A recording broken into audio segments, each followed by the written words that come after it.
Hey, what's up YouTube? This is the HEQ Swan K1. I just took it for its maiden flight and I'm gonna fly it again and tell you guys how it goes. So stay tuned and check it out.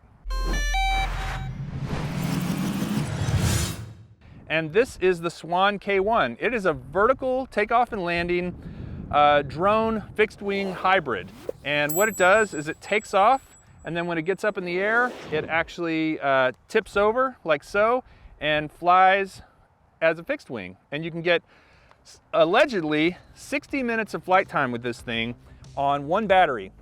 Now the battery is pretty substantial. It's this guy right here, 6,000 milliamp hour battery, has an XT60 connector, comes with a proprietary charger. We just took the maiden flight of this thing, and unfortunately, two things happened. Number one, we kind of had a hard time getting the battery seated correctly in the battery compartment. It's a very tight fit. The cable kind of gets in the way, and the way that you actually seal it off is there is a cover that has magnets, which I love magnets. I love the concept of that, but it didn't work as advertised because we actually lost the cover. The battery stayed in. The battery has Velcro on the bottom. There's Velcro inside the drone, so it stayed in, no problem. But that little compartment right there is now open. We don't have the battery cover. We looked all over this giant field for it and no bueno. So what I'm gonna try and do is put it in again, and this time, I know it's kind of cheap, but I'm gonna try just putting some diagonal zip ties around it and just see if that will hold it in place so we can fly it again. Also, just be aware that the wings and the motors are specific to a side. They're not omnidirectional, or they're not interchangeable side to side. And they sort of fit on the wrong side. So you could accidentally put them on the wrong side thinking you're doing the right side, and that won't work. So be sure to really figure out which side goes on which, and they will all line up when you do it correctly. Now, it has a airspeed indicator here. I forget what this thing is called, but it has a little hole in it that allows wind to blow through it, and it tells you how fast you're going. Of course, it's got the 4 props, and these props are either silver or black, and so you want to put the black ones diagonally from each other, the silver ones diagonally from each other. You want to make sure you put them in the right place. They'll only go on one motor. And then the remote control transmitter right here is an Android device that has a very bright screen on it. And so this is a screen that you can see in pretty bright light. It's a pretty sunny day here today, and you can see it pretty well. It's a little laggy as far as the experience goes. There's a little bit of lag with everything you do. It isn't quite as fast as like a modern phone or a newer phone. I think it's on a 2018 version of Android, but it does the job, and our first flight was successful. So on the remote, there's this little rubber thing that comes out, and there's a headphone jack, I think. There is a USB-C slot for charging this, and then there's a SIM card slot. And I believe if you put a SIM card in this, you could activate it, and then you'd have a data connection via the SIM card. What we did was instead tethered it to my phone via Wi-Fi so that we could have a data connection so we could get the maps and stuff.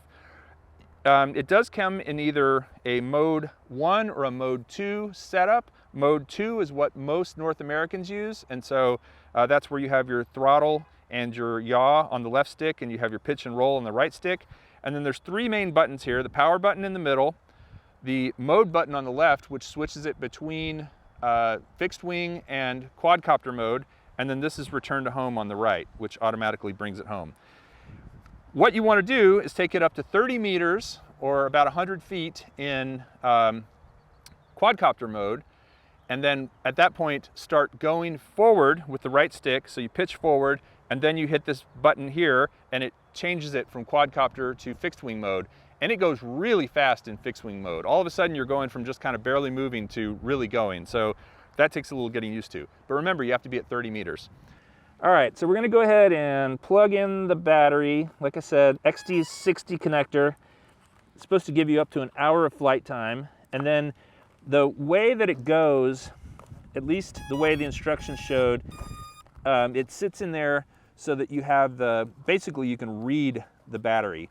There's a piece of Velcro already in there, so you put the Velcro on the Velcro so that it's connected. And now we had a bit of trouble getting so it's in there. That's the right way, I believe. We had a bit of trouble getting the cover to sit on there exactly right. We did get it finally, but then it fell off. And so what we're gonna do now is we're gonna try something here that I don't recommend, but I don't know what else to do. So those are fairly tight. That battery's not gonna, I don't think it's gonna fall out completely. I don't think these straps are gonna go anywhere. So the FPV camera is right here on the front, and then there's a spot here also for an action camera. So you can put a Osmo or GoPro or something like that on it. That's what we're gonna use for our action camera on it, because it still works, but I don't really care if it's not my favorite camera anymore, so let's go put it on. If you do decide that you want to put an action camera on, you put your action camera right in here. I've already formatted this card. Let's see if I can go ahead and start it. So this is the airspeed indicator, and it works off of wind blowing through it. So you have to actually put you have to blow on it. You have to blow air through it, which is kind of silly looking, but let's see. Okay, that part now. Can you watch this for me and tell me? Completed. Okay, cool. All right, completed. Yeah, it uses that little hole to tell it how fast it's going, I guess. So it has GPS, so it'll hold. We lost the battery cover, so that's why it's got the straps on it. You can yaw it. And once you get up there, let's see, what are we at? We're at, boy, it's tiny little text. Altitude, 32 meters. All right, now I should be able to push it forward and then transition to airplane mode. So here we go. Forward, transition. There we go. I'm just gonna bring it back.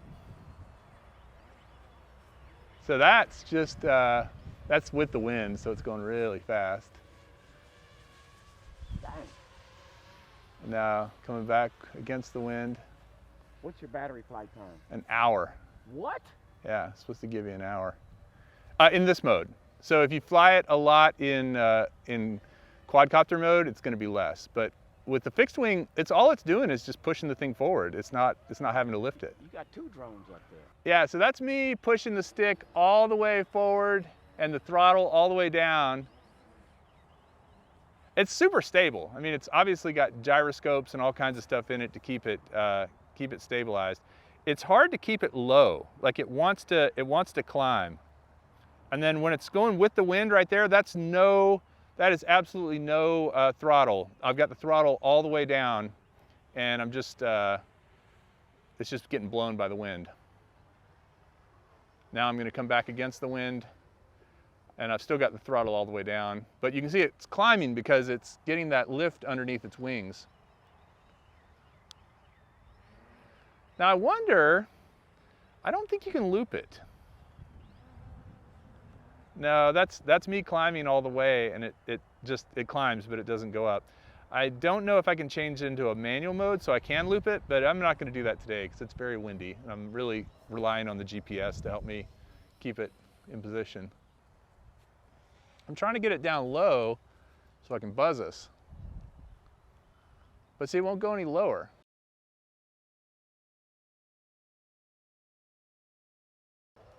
Oh wow, I just went back into I just went back into drone mode, and I did not mean to. I think I'm in drone mode. Yeah, you know why? Because I went under 30 meters. So I wonder if it automatically does that when it goes under 30 meters. Yeah.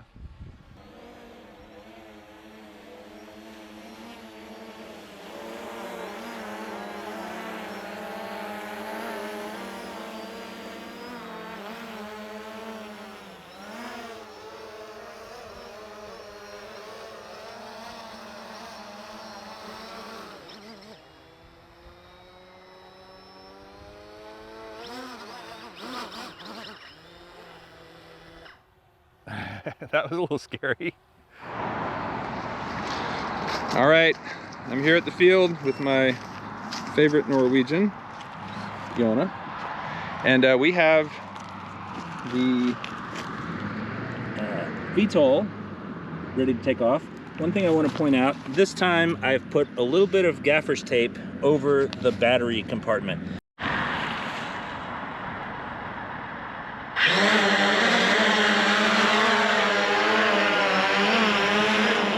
But you still have to be up at a certain height. Yeah.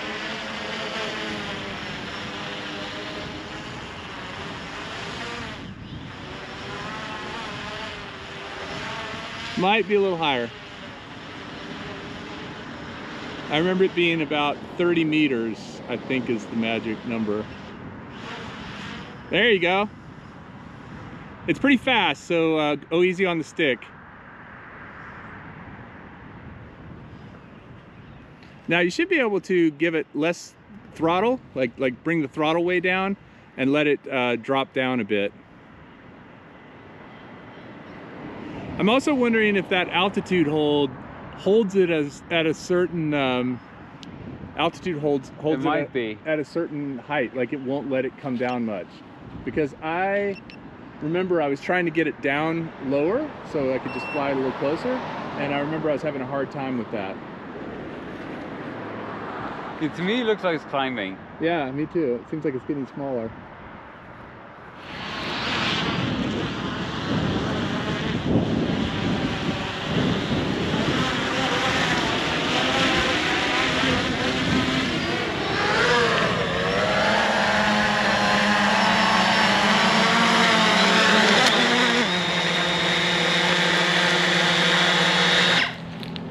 And I did full stick and tried to do steering and tried to do rudder. I don't think the rudders are even working in forward. I would expect it to programmatically to handle that, but the rudder is not doing anything.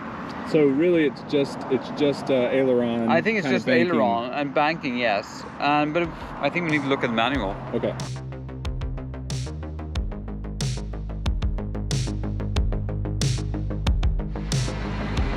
So I'm at 21 meters according to this. Gotta go 9 more meters up. 33 meters. Okay, now hit A. There it goes.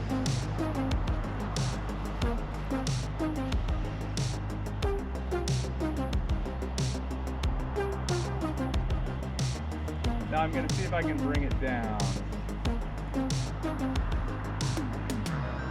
Got the nose coming down. So I don't think it'll go below that 30 meter mark in this mode. That's what I think is going on here. I think we're at the lowest it wants to go in its see what I mean? It's like it goes kind of down a little bit and then it hits something.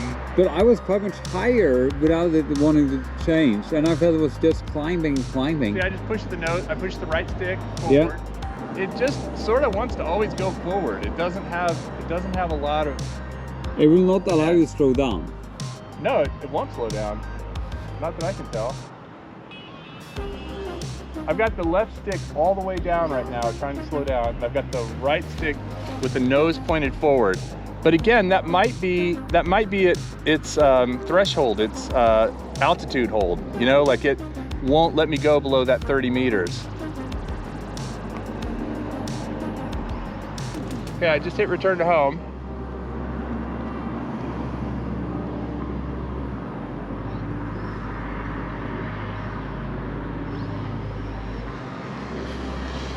Yeah, it transitioned automatically. Yeah. Don't let it hit us. I don't know if I can take it out of return to home mode.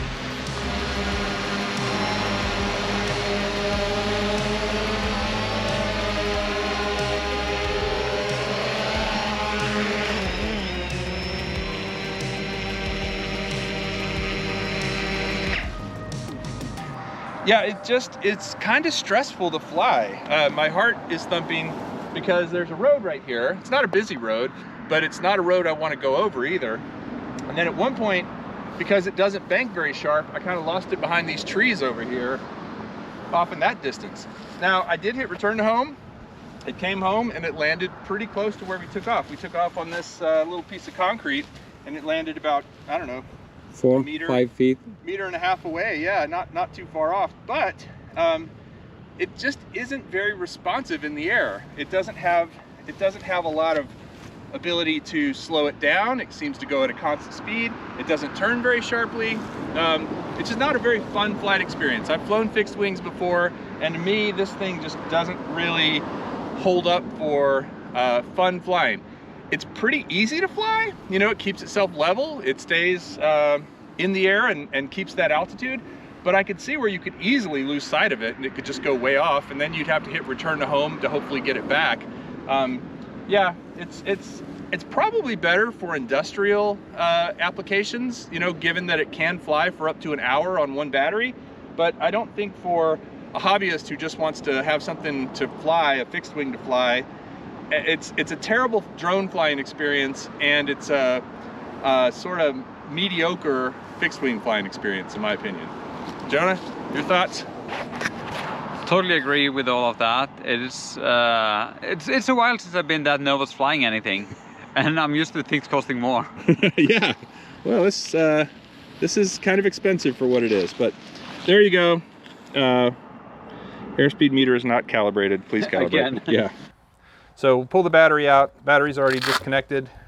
Battery goes right here, I believe, in the box. It does come with a really nice box, by the way. And then we will pull the propellers off. So they're going to spin one direction to come off. Counterclock, clock, counterclock. It's like the old DJI Phantoms from back in the day. All right, it did only come with 4 props, so there's that. All right, and then we will pull off this wing, which should just pull off, yep. And then this wing, which just pulls off as well. Oh, wait a minute. Nope, that's not right. So this should come out of here. I don't know if there's a release tab. There doesn't seem to be any sort of release. Just have to kind of finagle it off. How does this come off? Oh, there we go. Yeah, don't be close to something and yank it out. Then this goes right in here like so. This goes right in here like so. There is a way that these two will sit. Actually, I think this one goes first, and then this one goes, yeah, there's a way they'll sit flatter, and then this will go right here. Oh, and we need to put the weight back in there in case you want to fly it without the camera. So put that back in there, Velcro it down. This goes right there. And then these go, I think on the other side, yeah. So one of these goes like that, and one of these goes like that. And then this is the charger that's in here. And then the way I did it before is I was able to get 3 of the propellers into here, not all 4. Maybe you can get all 4 if you're more sneaky than me. Let's see if I can. There's 1. There's 2. There's 3. And that was kind of the what I felt like was the most you could put in there without them really sticking out too much. And then I just set the 4th one like that and let it kind of sit in there. And then this closes and Velcros like so, and like so, and like so. This should be good to go. The remote control has its own case. So close this up. And there you go. Put away.